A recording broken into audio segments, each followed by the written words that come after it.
See? This is why I don't like doctors.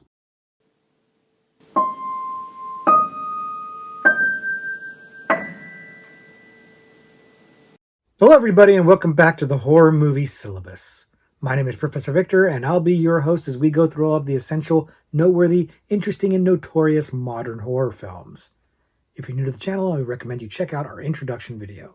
There's a link to that in the description below, and it's going to give you a pretty good overview of what we do here at the Horror Movie Syllabus, but in short, we look at a particular subgenre of horror, and then we pick 3 movies from that subgenre to explore, but not today. Today is our Is It Syllabus-Worthy series. This is where we take a recommendation of a movie from you guys, something horror-related that I've never seen before that you've talked about in one of the comments to one of our other videos, and I check it out for the first time, sight unseen, and then I'll let you know, is it syllabus-worthy? Is it worthy enough, interesting enough, good enough, whatever, to be on the horror movie syllabus?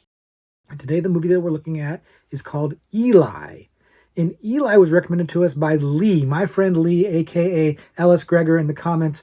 Lee has recommended many a good movie to me before, so he has goodwill with me, and he recommended this one in our mystery subgenre video.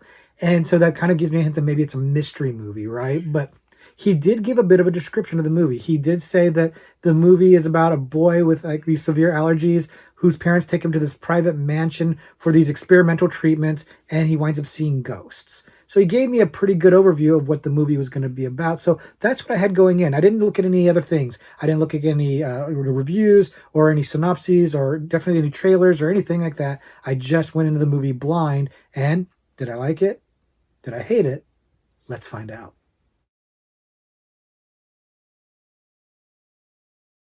Like I said, the movie that we're looking at today is Eli. Eli came out in 2019 and was directed by Irish director Kieran Foy. And Kieran Foy directed a movie called Citadel that I still haven't seen, but I've heard really good things about it. Just haven't gotten around to checking it out yet. And he also directed Sinister 2, the sequel to Sinister, of course. And while Sinister, I think, is a fantastic movie, the sequel was perfectly fine, serviceable. It wasn't great, but it wasn't bad. It was perfectly serviceable. So that's kind of what you've got, what we're working with here in terms of a director for this movie. But this movie may not necessarily live up to either of those reputations and may be its own thing, which is not necessarily a bad thing. But let's go ahead and dive right in and into it. First, if you haven't seen it before, it turns out that Lee's description of the movie is pretty much dead on. We've got this boy who's got some rare autoimmune disease and basically makes him allergic to the entire world, and everything outside will basically kill him. But his parents have found a doctor who will maybe be able to cure him of this, and this experimental treatment set up in this kind of remote, isolated mansion. And he gets there, and part of the treatment's making him have hallucinations of ghosts. Are they hallucinations, or are they really ghosts? Or is this doctor not exactly what she seems to be and up to something else? Hijinks abound, and things get a little interesting, and we're just going to stop so as to not spoil the movie. But not spoiling the movie is going to be a challenge today, but we'll get into that in a little bit. First, let's talk about Kieran Foy and the job that he's done here, because this movie has a really solid setup, and it's got some solid filmmaking behind it. And it's worth noting this because that's a lot of what makes this movie work for a while until you get to the end, and then we'll talk about the end in a little bit. But it starts out with an interesting premise, a good hook, if you will, a good concept. This idea of this kid who basically has to be cut off from the world, basically lives in a bubble, right? If he's going to go outside, he has to wear like a sealed hazmat suit, like an astronaut or something like that, is really an interesting idea because it gets this certain amount of empathy for this family, and in particular the child who's going on there. He's got his mom and his dad, right? And it's honestly kind of sad, maybe a little too sad at first. Like the first part of this movie was really kind of bumming me out a little bit, right? This kid who gets picked on by people, and he thinks he's a freak. He can't experience the world. Kind of depressing. It really starts out kind of like a downer and kind of sits there for a while. And there's a reason for it. But at the time when you're watching it, like when I was watching it, I didn't know that there was a reason for this. I was just kind of like, man, this movie's kind of a bummer. It's kind of a drag. And it kind of lets you sit with that. But that's by design. And again, I'm going to credit Kieran Foy for making sure that that's in there because it pays off later on in terms of how you approach the characters. But it's a cool idea. It's a cool concept. And then he's found a cool location. It's a low budget movie, obviously, right? So it's mostly, not completely, but mostly in one location. And he's found a really cool location. This isolated mansion out in the woods in the middle of nowhere. and it's really cool, and it's kind of been retrofitted so that this boy can be in there and not be all suited up and everything like that, so he doesn't get sick. It's all aired off from the world and everything like that. Is a really interesting idea because that means they're also trapped in this location because of the fact that the outside world would basically kill him. So he's trapped in there. So you're already setting that up. Good ways to set this up and set the scene and get you kind of invested into this. He's also got, he being Kieran Foy, he's also got a really strong cast behind him of not necessarily amazing like superstar actors, but character actors who know how to do the work. It's got Kelly Riley as the mom playing playing the mom, and she's probably most noteworthy to horror fans for the female lead in Eden Lake. Although I guess she's a big star in the show Yellowstone, which I coincidentally happened to see the only episode of that I've ever seen when I was hanging out with my mom, and she likes that show. And I saw that show for the first time, like literally 3 hours before I watched this movie. So now I know who she was. And it's also got Sadie Sink from Stranger Things in a really fun role. And she's really good. She probably doesn't get as much screen time as I would have liked, frankly. It's got Lily Taylor in there, who, let's be honest, Lily Taylor's a great actor. And her inclusion in Project used to kind of class it up and mean that it had some sort of pedigree behind it and meant something. But nowadays, she kind of will do whatever. So her being in it does not necessarily denote quality per se, but she's a welcome addition in there, and she's playing the doctor, and that gave me some hope too. It's like, okay, that's good to see that she's here, because I do think she's a good actor, and I have some confidence in her abilities. So even if it doesn't mean the movie's going to be good, at least she's going to be good in it, and she's good here. These actors are doing really good work. They're welcome here, and there's no weak links really in the acting. And there's a small cast, but it's all pretty solid all the way through. But more on that in a little bit. But they do a really good job of moving the story along, which is admittedly a little slow at the beginning, but it does pick up a little bit when the creepy stuff starts happening. And there's some effective creepy scenes in this movie. There's some jump scares that work. There's some jump scares that don't work as much. But there's some cool creepy scenes of ghostly visions that disappear and stuff like that. I'll be honest with you, nothing that you haven't seen before, but it works. Like the setup feels a little bit fresh and original, but once we get to the haunting aspects, it feels kind of rote. It feels like you've seen it before, but it's done well. It looks good. The tension is ratcheted up the right way. The scenes are shot well. The effects look good. There's some surprising kid violence in this movie that I think is pretty interesting. It's not tremendously graphic or anything like that. It's a lot of it's more maybe suggested than actually shown. There's some stuff that's shown. So if you're sensitive to kid violence, maybe there's going to be some issues for you here. But I thought it was done well, and I thought it was, just the right amount. It wasn't the gratuitous or exploitative, but it also didn't shy away from it either. So I think that's a really good balance. All this, I think, is credit to Kieran Foy. I think he's done a really good job here of coming up with a really solidly well-made movie where everything is good. However, nothing is great. Everything's good. Nothing is great. Like, the movie looks good, but it's not really nailing the atmosphere. There's nothing, there's no personality here. Like, it's got a really cool location, but the location doesn't ever really feel like a character in the movie, if you know what I mean. And while they've got these creepy, effective, scary scenes, they feel very, I don't know, like slick, modern, like a Conjuring movie, which is not necessarily a criticism. It's just kind of an explanation, right? Like, if you've seen a Conjuring movie, you kind of know what I'm talking about, as opposed to, say, something like Longlegs, right? There's just a different vibe or feel to Longlegs than there's to a Conjuring movie. The Conjuring movie feels more slick, commercial, clean, and that's how this movie feels. And it's just an aesthetic. I know a lot of people prefer that to something over Longlegs. They prefer something that looks cleaner, digital, modern. And this movie is that, right? So the problem I have with that is that I never quite get wrapped up in the atmosphere of it. It doesn't ever really, suck me into it, and make me feel that dread or anything like that. It's perfectly serviceable, perfectly fine. Again, it's sinister too. It's perfectly fine, but it's not amazing. It's not blowing me away. It's not captivating me, especially the first two acts of the movie, the first 2/3 of the movie. And that's part of the thing. The first 2/3 of the movie, there's some script shortcomings.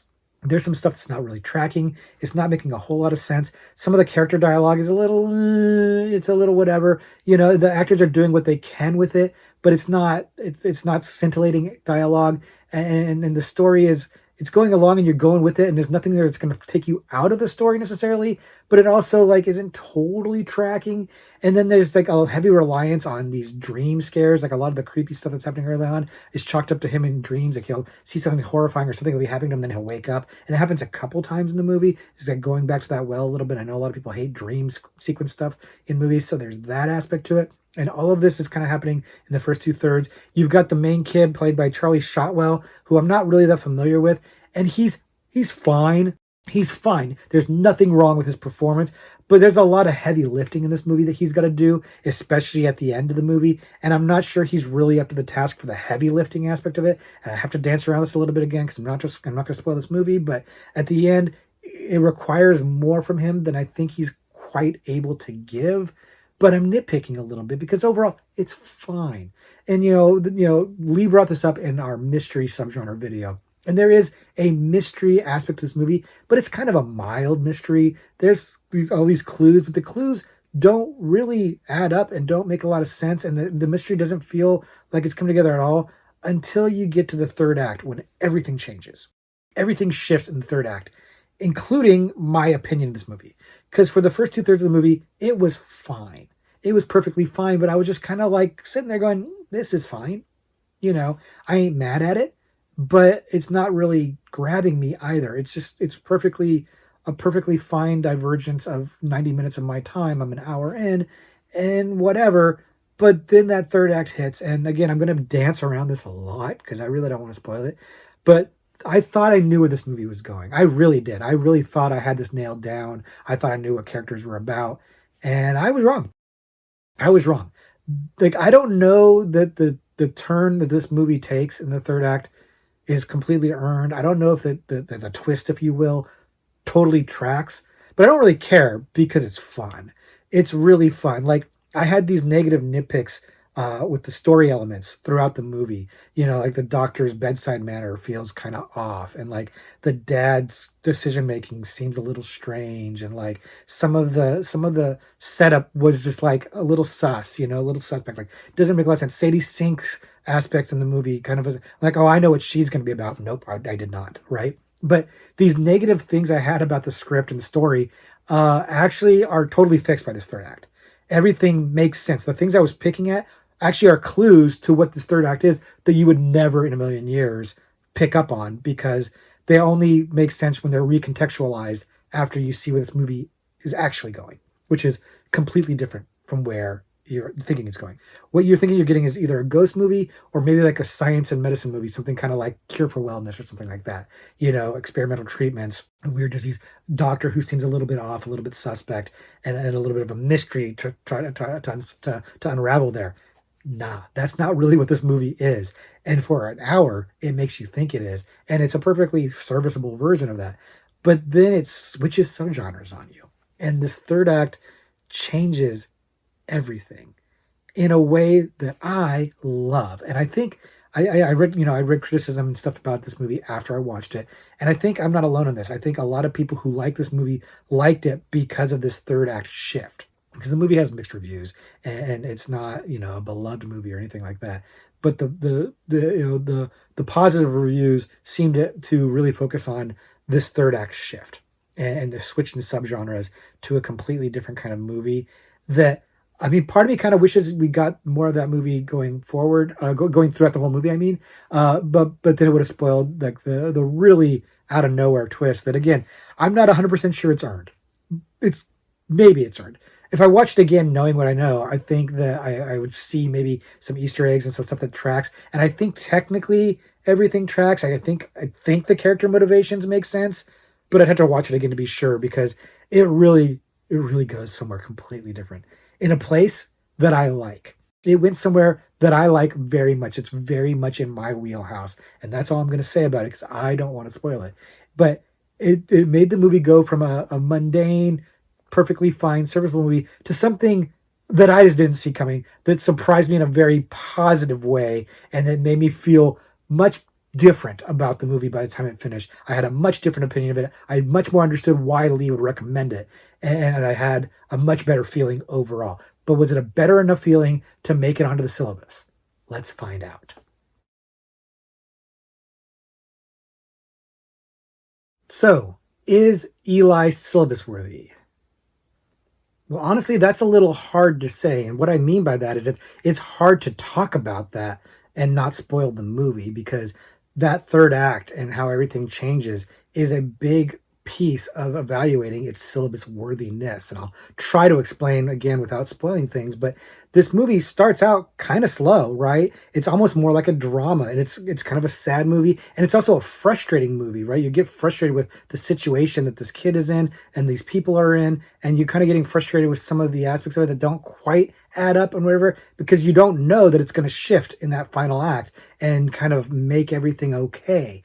And so for the first two-thirds of this movie, the first hour or so, I'm kind of no. I'm a no on syllabus worthiness. It's not going to be in the mystery subgenre like Lee was recommending it in. It's not going to make the ghost subgenre. It's not even going to be in like the science and medicine subgenre. Probably a stronger case for it there, but even that is not. It's not going to make any of those, and it shouldn't. It doesn't belong in any of those scenarios, in any of the subgenres at all. That's kind of the thing. It becomes a completely different movie at the end of the movie, and that's where you'd have to evaluate its syllabus worthiness. But I don't even want to say what subgenres it contends for. I don't even want to say that. There's a couple of different ones that it contends for, and I don't want to even tell you what they are because you should just see the movie. And if you see the movie, I think you already know what I'm talking about, and you know what those subgenres are, right? And look, the movie doesn't really have a big reputation. People don't talk about it and say it's a must see or anything like that, which is something I factor into syllabus worthiness. Is like how noteworthy is it? How much of a reputation does it have? What's its pedigree and stuff like that. But the fact this movie doesn't get talked about a lot is a little bit of why I do want to put it onto the syllabus. I do want to say it's syllabus worthy because it that lack of knowledge, the surprise being preserved is part of what I think makes this experience good. If everybody knows the surprise, this movie loses a lot of its power, a lot of its fun experience. A lot of what I got out of this movie was not knowing that at all. Slapped me upside the head, and I loved it. So where I think I'd go with this is I would probably try to find a place to put this as an extra credit selection in one of the subgenres that I can't tell you about because I don't want to spoil it. But I think that putting it as an extra credit in one of those subgenres would be a good place to recognize that it needs to be seen and needs to be, it deserves more eyes and deserves more attention. But the problem, though, is putting it in one of those subgenres, even as an extra credit, kind of spoils the movie, right? So that's the tough thing. Is it syllabus worthy? I'd want to talk about it, is what I'm saying. I'd want to find a place to put on the syllabus, but I also wouldn't want to spoil it. And by putting it on the syllabus would spoil it. So I guess talking about it here in the Is It Syllabus Worthy series is the right way to do this. Is it syllabus worthy? Yeah, but I couldn't figure out a way to put it in the syllabus without spoiling. Basically, is how I would say that because the third act really totally changed everything for me in this movie. Honestly, the third act gave me an idea. The ending of this movie sets up the movie that I really want to see. A road trip movie based on the ending of this movie is the movie that I actually want. And if they made a sequel that was just that, I would love it. But I don't think they're going to make a sequel to this movie. They probably really shouldn't. But that's really the thing. Like the movie I saw ends so good that it basically made the first hour worth it, which is, again, it's not a bad first hour. It's just nothing special. But that last act is kind of special to me, even though, again, maybe not the greatest version of what we're seeing.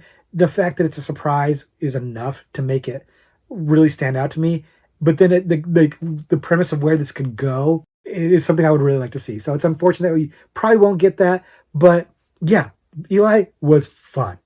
I really like this movie. So that's my thoughts on it. Thank you, Lee, for recommending it because I had a really good time with this one. I'm guessing a lot of you probably haven't seen this movie because, again, it doesn't seem like it has a lot of buzz. And if you haven't seen it, I'd recommend don't read anything about it. Just check it out. Like just go in as cold as you can because I think that that's the best way to experience this. I'm glad that even though Lee gave me a setup, knowing the setup, like the setup that Lee gave me that I've now given to you guys, is the right way to go in because that's not the movie you're going to see, but it is for 2/3 of the movie. And so, yeah, I would check this one out. I'd recommend this one. I think it's a lot of fun, but don't spoil it for anybody else. If you've seen it, and let me know in the comments what you think about it. Again, no spoilers for anybody because that's the key is going into this one unspoiled and then finding out for yourself where it goes. And now it's time for us to go into a horror trivia card. It's that time where I'm going to answer a question live on camera and try to get it right without embarrassing myself, without cutting, so you know I didn't cheat. So, well, okay, so we're going to go with the killer category. No, we're going to go with the monster category on the card. And I'm not even going to say why. Okay? We're just going to go with the monster category. That's all. That's all I'm going to say. And here's the question. In 2002's Signs, what kind of headgear does the son of protagonist Graham Hess believe protects against alien waves? I know the answer to this question. I'm like 98% sure I know the answer to this question. And look, Signs is a fantastic movie. You know me, I'm an M. Night Shyamalan apologist. I love me some M. Night, especially early M. Night. And Signs was when he was still at his peak. And Signs is one of his best movies. It is an alien movie, and it is fantastic. We've talked about it on the channel before. I'm sure many, if not all of you, have seen it before. And if you haven't seen it, you should absolutely 100% check it out. It's definitely worth your time. But what is the headgear that they wear to protect themselves from alien waves? It's funny. Even if you haven't seen this movie, that question and the way it's phrased might give you enough information to make a pretty solid, educated guess, especially if you know anything about aliens or you just kind of know like pop culture tropes and stuff like that about things like this. You might be able to get it just from that. There's my clue for you, if you will. But go ahead and lock in an answer, or at least lock in a guess if you don't actually know. I'm guessing, again, a lot of you know this one, but if you don't, time to lock it in. I'm about to answer my question. Lock in your answer. Okay, so the answer is tinfoil hats. Like the kids wear tinfoil hats. They look like little Hershey Kisses with the little tinfoil hats on their head. So that was to protect them from the alien waves. It's actually a really cute, comical moment in the movie. It's a lot of adorableness with the kids with the tinfoil on their head. So check the question. Tinfoil hats. Tinfoil hats. And so I was right on that one. Kind of an easy one for me because I love that movie and I think it's really great. And again, I think it's probably easy for a lot of you because it was a pretty well-known and well-received and popular movie. So I guess a lot of you saw that. But if you had something else, if you had a different answer, let me know in the comments below, especially if it's a funny answer. I love hearing the funny answers. And I love hearing from you guys. I love hearing about your recommendations. Lee did this one, knocked it out of the park. And I'd like to hear you guys give me more recommendations. Things like Eli, things totally different from Eli. If it's something I haven't seen before, maybe I'll check it out and do a video about it here on the channel. But until then, and until we do something else, I'm just going to say, class dismissed.